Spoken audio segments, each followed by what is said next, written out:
Oke, baik, bagi yang baru bergabung ya silakan mengikuti pelajaran ini ya. Selamat datang. Oke, kita lanjut. Ya, otoritas jasa keuangan ya. Jadi otoritas jasa keuangan ini adalah lembaga independen. Ya, ingat ya, ini adalah lembaga independen ya, bukan di bawah pemerintah ya, tapi dia lembaga independen yang bertugas melakukan pengawasan terhadap perbankan ya. Sebenarnya sih bukan hanya perbankan aja, nanti kita akan kupas tuntas ya.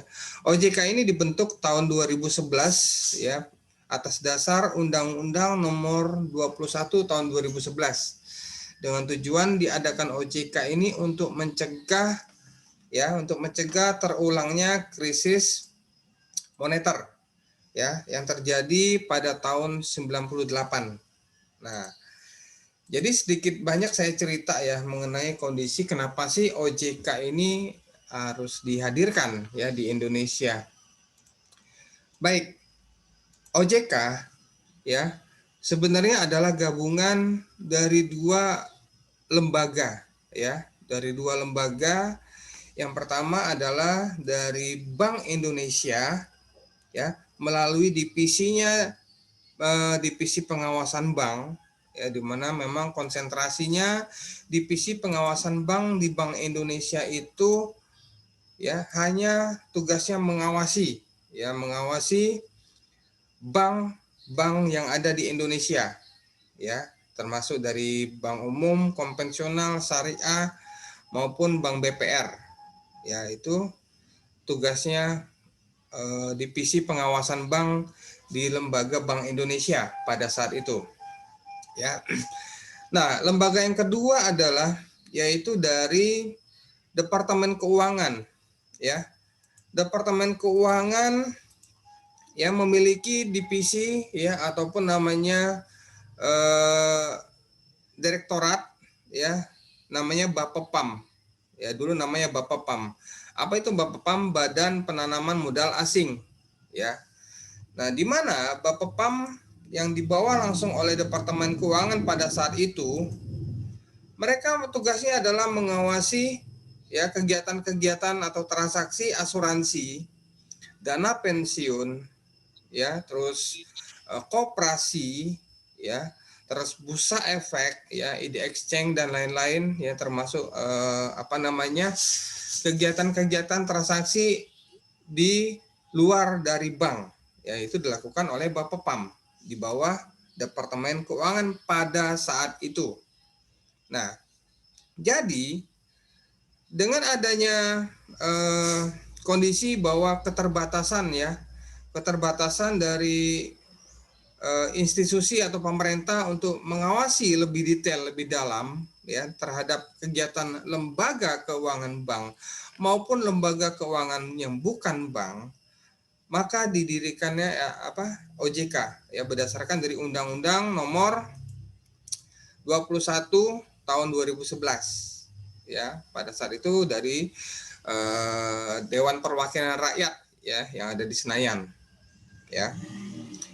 Nah, pada saat terbentuknya OJK ya, awal terbentuknya OJK, mereka pada saat itu masih melakukan transisi ya, namanya itu pelepasan ya dari divisi pengawasan banknya di Bank Indonesia maupun dari Bapepam yang ada di Departemen Keuangan pada saat itu melakukan transisi, itu lebih kurang 2 tahun ya untuk serah terima tugas dan tanggung jawab ya dari Bank Indonesia ke OJK maupun dari Departemen Keuangan juga ke OJK pada saat itu ya. Nah, sekarang kondisinya yang seperti kita ketahui, dengan adanya OJK, maka tugas Bank Indonesia yang tadinya mengawasi mikro prudensial dan juga makro ya secara global prudensial ya. Jadi tugas Bank Indonesia sekarang hanya fungsinya pengawasan makro prudensial saja, yaitu dari sekarang skup global. Jadi untuk mikro prudensialnya diambil alih oleh OJK ya, termasuk dari lembaga keuangan bank maupun bukan bank. Nah, seperti itu. Itu adalah sekilas mengenai informasi sejarah berdirinya OJK pada saat itu. Oke. Nah, tujuan dan fungsi OJK. Tujuan OJK dibentuk agar seluruh kegiatan di sektor keuangan dapat terselenggara dengan lancar, ya. Itu tujuannya. Nah, sedangkan fungsi OJK ini mengawasi, ya, dan membuat aturan dari seluruh kegiatan di sektor finansial, ya. Jadi sektor finansial ini banyak, ya, bukan hanya yang ada di bank, termasuk juga leasing, ya, dan lain-lain, ya. Itu termasuk dari fungsi dari OJK, yaitu mengawasi dan membuat aturan seluruh kegiatan di sektor finansial tersebut, ya.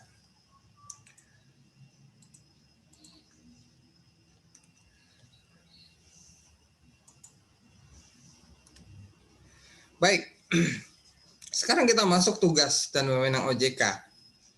Nah, tugas OJK yaitu melaksanakan tugas pengawasan terhadap yang pertama, yaitu kegiatan jasa keuangan di sektor perbankan.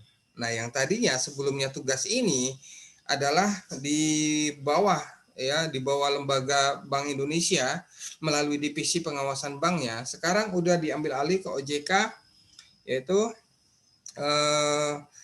di sektor perbankan tersebut, ya. Jadi termasuk bank umum, bank syariah, ya, konvensional maupun syariah, dan juga Bank Perkreditan Rakyat atau BPR. Nah, yang kedua itu pengawasan terhadap sektor pasar modal, ya. Jadi kegiatan-kegiatan transaksi yang ada di pasar modal, bursa efek, ya, dan lain-lain itu juga masuk dari pengawasan OJK, ya. Nah, berikutnya adalah dari sektor asuransi, ya. Asuransi, dana pensiun, lembaga pembiayaan, dan lembaga jasa keuangan lainnya itu juga masuk skop dari wilayah pengawasan dari dari otoritas jasa keuangan. Termasuk beberapa bulan kemarin kita dihebohkan dengan kasus asuransi Jiwasraya, ya, yang sangat viral, sangat heboh, dan udah ketangkap pelakunya, ya, dan diproses secara hukum.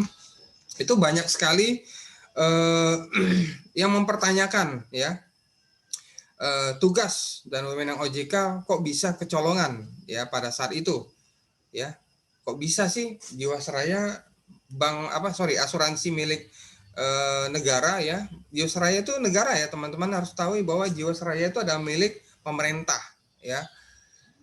Dan juga waktu itu ada kasus juga yang sangat heboh, yaitu asuransi Bumi Putra. Nah, itu kenapa kok bisa dari sisi pengawasannya agak sedikit kendor. Nah, itu jadi dipertanyakan, ya, pada saat itu.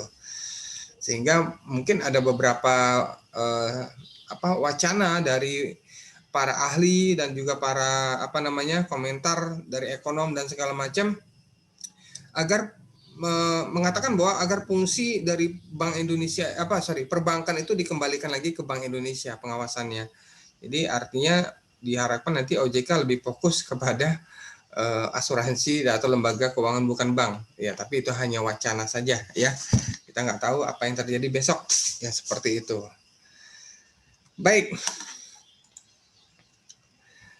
Nah, jadi untuk melaksanakan tugas dan pengawasan, ya, OJK juga mempunyai wewenang sebagai berikut, ya. Yang pertama adalah menetapkan kebijakan operasional, ya, terhadap kegiatan jasa keuangan. Nah, termasuk ada produk baru, ya, yang diluncurkan oleh asuransi, atau produk baru yang akan diluncurkan oleh bank, ya kan, ataupun produk baru yang terkait dengan macam-macam, ya, kegiatan leasing dan lain-lain, itu tetap harus mendapatkan izin dari OJK, teman-teman, ya. Kalau OJK tidak memberikan izin, maka mereka tidak bisa meluncurkan produk tersebut. Termasuk, ya, kegiatan terhadap yang lagi heboh, ya, termasuk pinjaman online, ya. Pinjaman online sekarang udah masuk pengawasan ketat, ya, dari OJK, yang banyak korban pada saat itu dikarenakan para nasabah itu dikenakan bunga yang sangat luar biasa ya tingginya. Nah, yang kedua, yang berikutnya adalah pengawasan terhadap petinggi-petinggi ya atau kepala eksekutif dari asuransi ya, baik dari leasing ya, petinggi-petinggi maupun dari bank ya. Semuanya harus persetujuan dari OJK ya, siapa yang ditunjuk jadi direktur utamanya, komisaris dan segala macamnya. Mereka harus melewati namanya serangkaian fit and proper test terlebih dahulu ya, yang melaksanakannya adalah OJK ya. Kata OJK, jika dia lulus fit and proper test maka dia boleh memegang amanah sebagai kepala eksekutif, direktur dan lain-lain di lingkungan lembaga keuangan tersebut. Ya. Nah, yang berikutnya adalah pengawasan, pemeriksaan, ya, penyidikan, pelindungan konsumen atau tindakan lain ya dari lembaga keuangan, pelaku atau penunjuk kegiatan yang dimaksud dalam peraturan perundang-undangan di sektor jasa keuangan. Nah, jadi artinya tugasnya OJK ini sangat berat ya sebenarnya ya. Banyak hal-hal yang perlu dilakukan, pengawasan, pemeriksaan, penyidikan, termasuk kasus yang heboh kemarin yang saya ceritakan tadi adalah asuransi Jiwasraya ya, seperti itu. Yang berikutnya adalah memberikan perintah tertulis ya kepada lembaga jasa keuangan. Jadi artinya OJK, Otoritas Jasa Keuangan, mempunyai tugas ya atau memberikan instruksi ya apakah dari lembaga tersebut ya terkait dengan tugas-tugas ataupun mandat atau amanat yang ditujukan kepada lembaga keuangan tersebut ya. Yang berikutnya adalah menetapkan ya, melakukan penunjukan pengelola statut ya. Nah, pengelola statut ini adalah bagaimana kita ketahui banyak ya lembaga-lembaga keuangan itu juga kepemilikannya dari pihak asing. Nah, jadi fungsi tugas OJK adalah bagaimana mereka membatasi kepemilikan asing ya, pihak asing terhadap perusahaan-perusahaan lembaga keuangan yang ada di Indonesia. Ya. Termasuk dengan menetapkan penggunaan pengelola statut ya. Banyak hal-hal yang bisa ya mereka mengambil celah-celah ataupun tindakan-tindakan ya terkait dengan kesewenang-wenangan pihak asing terhadap perusahaan lembaga keuangan yang ada di Indonesia. Dan tugas selanjutnya adalah menetapkan sanksi administrasi ya kepada pihak yang melakukan pelanggaran ya terhadap perundang-undangan. Jadi sanksi ini sangat bervariasi ya teman-teman. Perlu ketahui bahwa setiap bank yang ada di Indonesia ini setiap bulan wajib melakukan laporan ya, laporan bulanan bank atau istilahnya LBU ya. Nah, laporan bulanan bank ini mereka terima paling lambat itu adalah 1 minggu di bulan berikutnya ya, atau paling lambat ya sekitar tanggal 12 ya.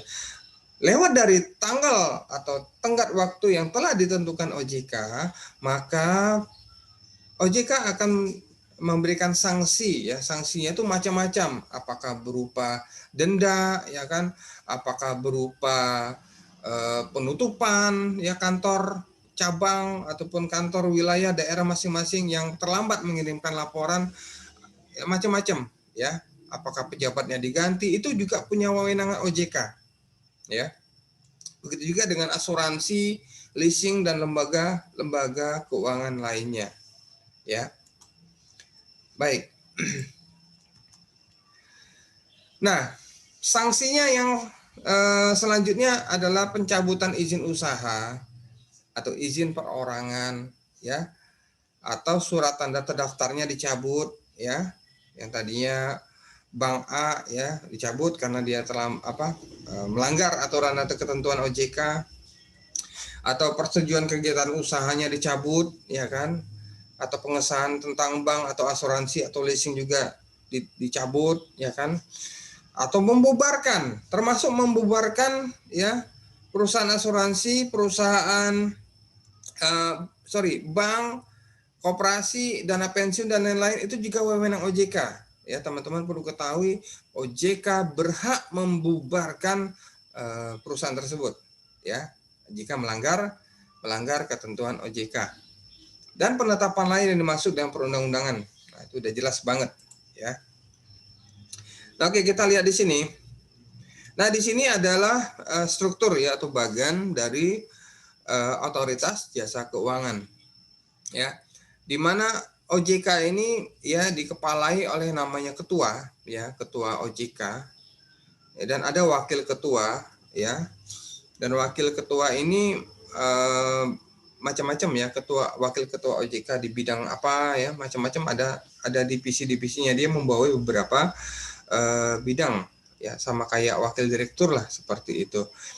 Dan di sini ada anggota ex officio B ini artinya adalah pegawai Bank Indonesia yang ditempatkan di OJK pada saat itu, ya. Terus mereka nanti tinggal memilih nih, apakah mereka akan melanjutkan karirnya di OJK ataukah nanti kembali ke Bank Indonesia. Nah, seperti itu.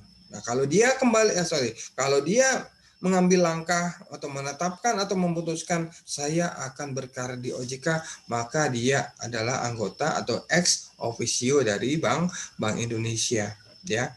Nah, begitu juga dengan ex officio Kementerian Keuangan.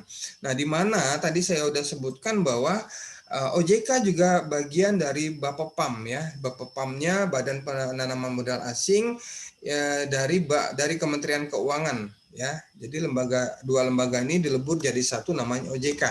Nah, begitu juga dengan PNS, ya, pegawai aparatur sipil negara yang ada di Kementerian Keuangan di bawah Bapepam saat itu juga dikasih opsi untuk memilih apakah dia tetap melanjutkan karirnya di Kementerian Keuangan atau dia lanjut ke OJK, ya.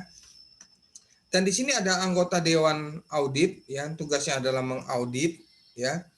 Dan di sini adalah anggota bidang edukasi, ya, perlindungan konsumen, ya, termasuk nasabah-nasabah yang ada di bank, asuransi, koperasi, leasing dan lain-lain, ya. Terus ada anggota kepala eksekutif pengawas. Nah, ini tugasnya sangat berat karena dia mengawasi bukan hanya bank, ya, seluruhnya, lembaga keuangan bank maupun non bank. Dan ada anggota kepala eksekutif pengawas pasar modal juga ada, ya, dan perbankan. Nah, ini sangat luar biasa. Ini adalah bagian struktur. Nah, semua struktur yang ada di tampilan ini, mereka ada komite namanya komite etik, ya, yaitu mengawasi kepatuhan dari anggota komisioner dan pejabat ataupun pegawai OJK, ya. Jadi artinya jika ada pegawai OJK ataupun direkturnya ataupun anggota dewan komisioner yang melanggar aturan, maka yang akan menjewer mereka itu adalah komite etik, ya, dijewer gitu ya, karena melakukan kesalahan. Dan ada dewan audit juga yang itu menyusun secara audit manajemen risiko, kualitas, otoritas jasa keuangan dan komite lainnya. Oke. Jadi nilai-nilai strategis OJK itu mereka memiliki nilai strategis, ya. Yang pertama adalah integritas, sinergi, profesional, inklusif, visioner. Nah, ini masing-masing teman-teman boleh, ya, adopsi karena waktu kita terbatas, jadi tidak kita kumpas tuntas, ya. Visi misi OJK, visinya yaitu pengawasan industri keuangan terpercaya, ya. Misinya juga kegiatan di sektor perbankan akuntabel, adil, transparan. Yang kedua, tumbuh sistem keuangan stabil dan berkelanjutan. Yang ketiga, perlindungan konsumen. Next, yaitu tujuan OJK dalam perlindungan konsumen dan masyarakat, memberikan edukasi, informasi, memberhentikan kegiatan yang berpeluang merugikan masyarakat, atau kegiatan lain yang sesuai dengan peraturan perundangan di sektor finansial. Nah, OJK dalam hal ini tidak bekerja sendirian, ya, dalam melakukan pengawasan terhadap lembaga keuangan bank maupun lembaga keuangan bukan bank. OJK juga bekerja sama dengan Bank Indonesia, ya, dengan LPS, Apa itu LPS? Lembaga Penjamin Simpanan, ya. Nah, lembaga penjamin simpanan ini adalah lembaga yang menentukan, ya, yang menentukan dasar, ya, dasar pengenaan bunga, ya, bunga tabungan yang ada di seluruh bank di Indonesia. Nah, itu LPS, ya. Dan juga penjaminan berapa satu akun nasabah itu bisa dijamin maksimal kalau nggak salah 2 miliar, ya. Artinya jika nasabah yang memiliki dana satu akun, satu rekening itu ada 10 miliar, jika banknya kolaps ataupun tutup, ya kan, maka LPS itu lembaga penjamin simpanan hanya menjamin 2 miliar saja satu akun. Nah, itu biasanya para pengusaha atau yang banyak duitnya, mereka tidak meletakkan telur itu dalam satu keranjang, yaitu peribahasa. Artinya mereka akan meletakkan dana tersebut di banyak-banyak bank, ya. Ada di bank macam-macam seperti itu. Itu gunanya LPS memberikan jaminan, ya, dia dipecah lagi.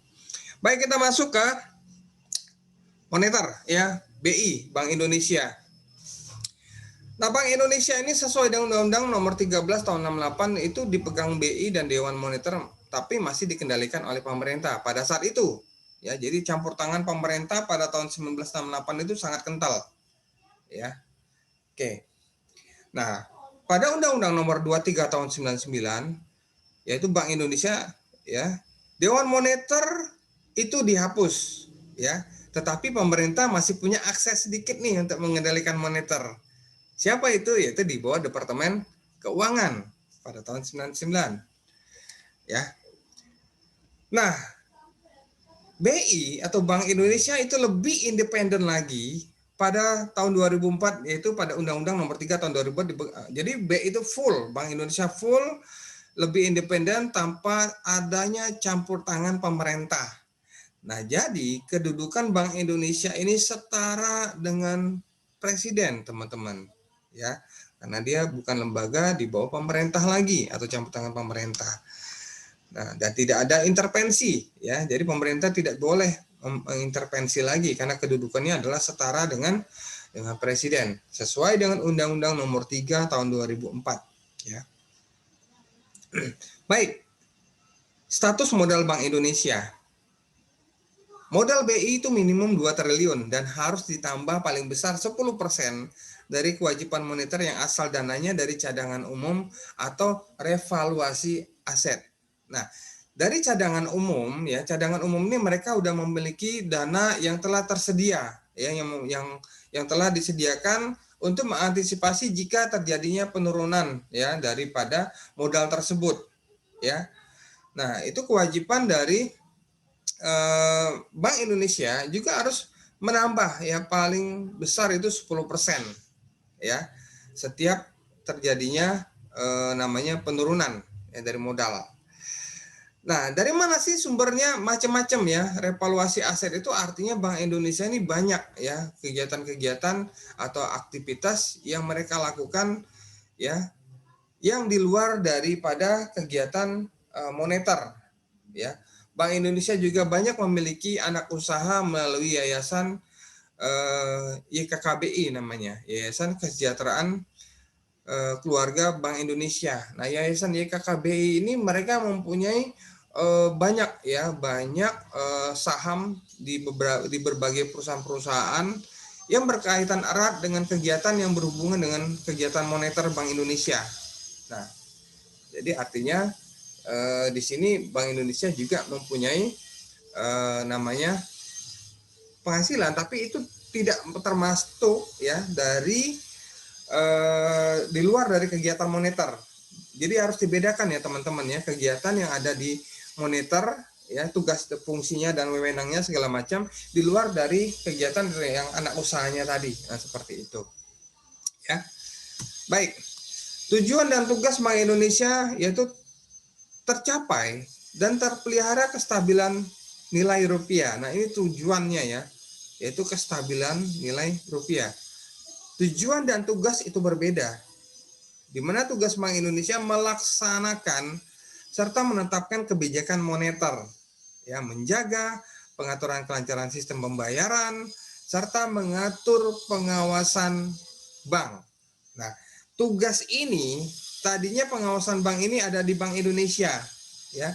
Karena ini undang-undang tahun 2004 ini masih berlaku, maka pengawasan ya bank yang ada di Bank Indonesia sesuai dengan Undang-Undang Nomor 21 tahun 2011 yaitu tentang pembentukan OJK, maka secara tidak langsung tugas pengawasan bank ini sudah tidak berlaku ya karena ada Undang-Undang Nomor 21 tahun 2011 tentang OJK.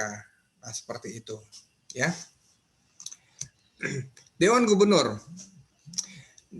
Gubernur Bank Indonesia yang memiliki namanya itu asisten ya atau deputi ya, deputi gubernur atau wakil ya, deputi gubernur senior Bank Indonesia, dan juga memiliki wakil ya deputi gubernur yang sebanyak 7 orang. Nah, gubernur Bank Indonesia ya, deputi gubernur senior Bank Indonesia itu orangnya satu ya, gubernur Bank Indonesia satu, deputi gubernur senior BI itu satu ya. Nah, 7 orang itu adalah deputi gubernur senior, itu semuanya gubernur BI, deputi gubernur BI senior, dan 7 orang deputi gubernur itu diusulkan dan diangkat presiden, ya, dengan usulan daripada DPR. Jadi presiden itu juga mengusulkan ke DPR untuk mengusulkan yang mengangkat, ya, seperti itu. Masa jabatan ya deputi gubernur, gubernur BI dan 7 orang deputi gubernur itu hanya 5 tahun dan dapat dipilih kembali dalam 1 kali masa jabatan. Itu mau diperhatikan tugas dan wewenangnya. Dewan Gubernur yaitu mengangkat dan memberhentikan pegawai BI. Nah, jadi posisinya sangat kuat nih. Ya, Dewan Gubernur ini mengangkat dan memberhentikan pegawai BI. Ya, tapi teman-teman jika ingin bergabung di Bank Indonesia harus melewati serangkaian tes yang sangat luar biasa ya. Dan hanya orang-orang yang beruntung yang bisa bekerja di sana. Terus menetapkan peraturan serta penghasilan kepegawaian ya. Jadi termasuk mengatur gaji-gaji pegawai BI itu adalah Dewan Gubernur. Terus menetapkan sanksi administrasi. Nah, fungsi atau tugas wewenang yang ketiga ini sekarang udah diambil alih oleh OJK. Ya, yang tadinya bank-bank yang melakukan saat melanggar aturan tentang perbankan pada saat di bawah koordinasinya Bank Indonesia, itu semuanya denda, sanksi, dan itu adalah wewenang dari Bank Indonesia. Nah, dengan adanya Undang-Undang Nomor 21 tahun 2011 tentang OJK, maka tugas dan wewenang ini tidak berlaku lagi, ya, seperti itu, ya. Baik. Untuk materi ya kita sampai dengan saat ini kita cukupkan, materinya hanya sampai di situ dan kita buka sesi diskusi terkait dengan masih ada waktunya nih, masih ada waktu sekitar 5 menit ya. 5 menit ya. Sekitar 5 menit. Silakan teman-teman mau diskusi buka atau unmute ya jika ingin bertanya ataupun dituangkan lewat chat juga boleh. Dan saya pengen lihat ini wajah-wajah ganteng-ganteng dan cantik-cantik kalian. Sepertinya pada tutup-tutup semua videonya. Mohon dibuka ya. Baik, channel YouTube. Kemarin saya udah coba ya mencari aplikasi ya, apa sih yang cocok ya untuk saya tampilkan di YouTube, dan akhirnya saya dapat yang berbayar tanpa ada watermark dan segala macam udah saya buat, dan sampai dengan saat ini saya masih ya melakukan edit. Jadi mohon maaf ya atas keterlambatan ini. Tapi jangan khawatir. Teman-teman yang udah ikut kegiatan ini ya di Zoom ini akan saya tampilkan di YouTube ya. Dan bagi yang belum sempat nonton ataupun aktif layanan di Zoom ya silakan teman-teman nanti komen ya. Pada saat nonton di YouTube tersebut komen hadir, sebutkan nama, NPK ya kan, bahwa itu tandanya teman-teman aktif ya terhadap kegiatan pembelajaran online ini, seperti itu ya. Baik, ada lagi yang mau ditanyakan? Maaf Pak, kamera depan burem. Oh, iya iya. Siapa nih? Nopi. Ya, Nopi Wulandari. Wulan. Oke, nggak apa-apa. Kamera depan yang burem, tapi asal wajahnya nggak burem ya. Oke. Baik, izin bertanya saya Riza Istira. Ya, apakah OJK berwenang mengajukan kepailitan terhadap bank? Udah jelas bahwa itu adalah wewenang OJK. Ya. Nah, dari mana sumber bahwa kepailitan tersebut? Ya, tentunya dari mereka melakukan pengawasan. Ya, nanti data-datanya didapat bahwa mereka sudah tidak layak lagi ya untuk diteruskan bank tersebut. Ya, kalau memang udah tidak layak lagi diteruskan, artinya mereka akan merevitalisasi aset dari bank tersebut, dijual ya sehingga bisa untuk menutupi mohon maaf nih, utang ataupun kegiatan-kegiatan yang masih berhubungan dengan nasabah, pemerintah dan lain-lain. Ya. Ya, itu kewenangan OJK, ya. Terus Putri, saya ingin menanyakan mengenai kewenangan OJK mengajukan permohonan balik. Oke, Pak kepada Bang. Oh, udah saya jawab ya. Oke, Muhammad Iqbal, AKT 19, mengapa perlu diadakan peralihan tugas dan tanggung jawab dari BI ke OJK? Baik. Nah, ini semuanya sudah diatur oleh undang-undang, ya, yang mana pada saat awal ya dibentuknya OJK ini memang ada semacam pro dan kontra, teman-teman. Kenapa pro dan kontra? Karena negara kita Indonesia ini berkaca atau melihat pengalaman-pengalaman dari negara lain yang telah membentuk otoritas jasa keuangan, tetapi OJK dari negara tersebut gagal.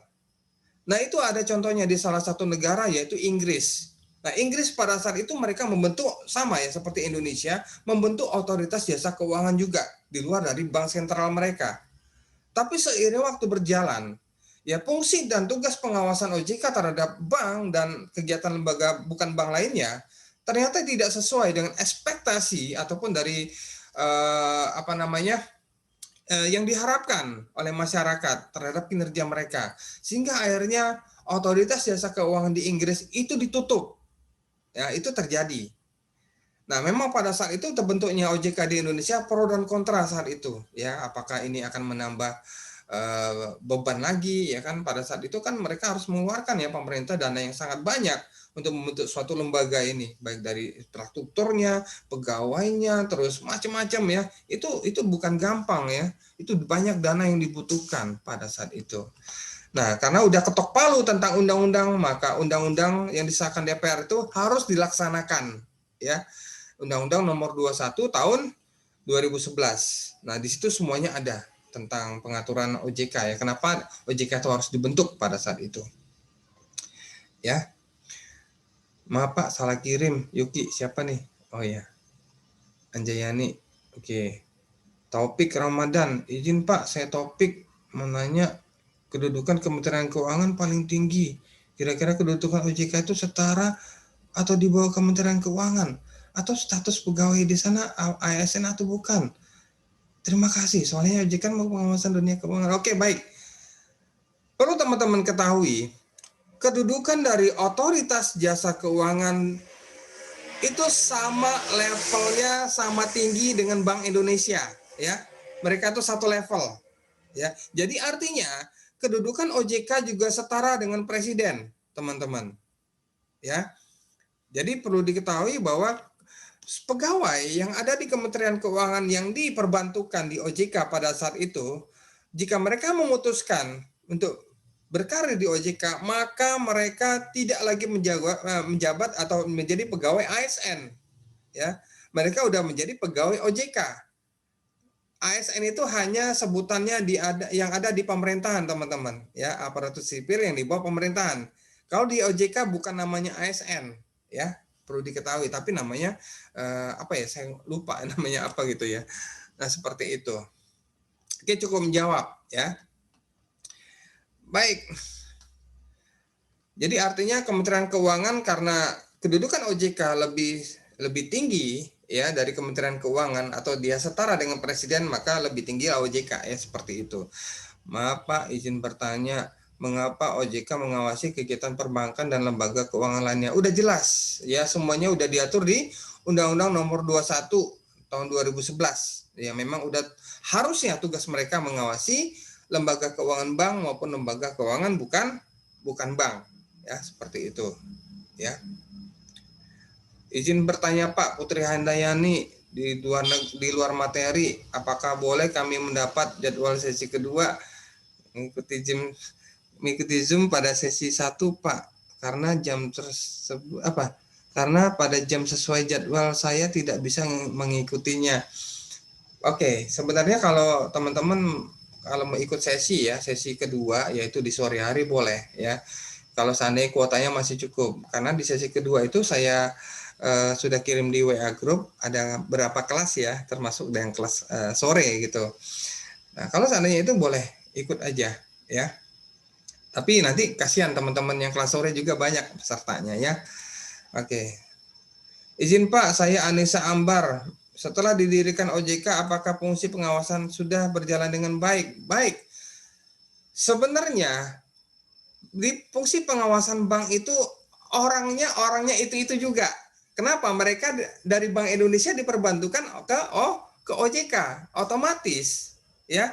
Semua pengawasan bank pada saat itu tetap paralel berjalan dengan baik sampai mereka definitif menjadi pegawai OJK. Pegawai BI yang menjadi pegawai OJK seperti itu. Tetap berjalan dengan baik ya. Kecuali kalau pada saat itu mereka merekrut orang baru yang tidak tahu tentang pengawasan bank, itu beda ya ceritanya. Tapi ini adalah orang-orang itu juga. Baik, cukup menjawab ya. Oke. Baik teman-teman, saya kira udah cukup ya. Kita akan lanjutkan sesinya di minggu depan. Terima kasih atas kebersamaan kita hari ini ya. Saya udah melihat teman-teman foto-fotonya dan videonya ya, yang ganteng-ganteng dan cantik-cantik ini. Saya harap keaktifannya nanti di kelas berikutnya lebih banyak pertanyaan lagi. Baik, itu aja. Terima kasih. Semangat pagi. Assalamualaikum warahmatullahi wabarakatuh. Waalaikumsalam warahmatullahi wabarakatuh. Waalaikumsalam warahmatullahi wabarakatuh.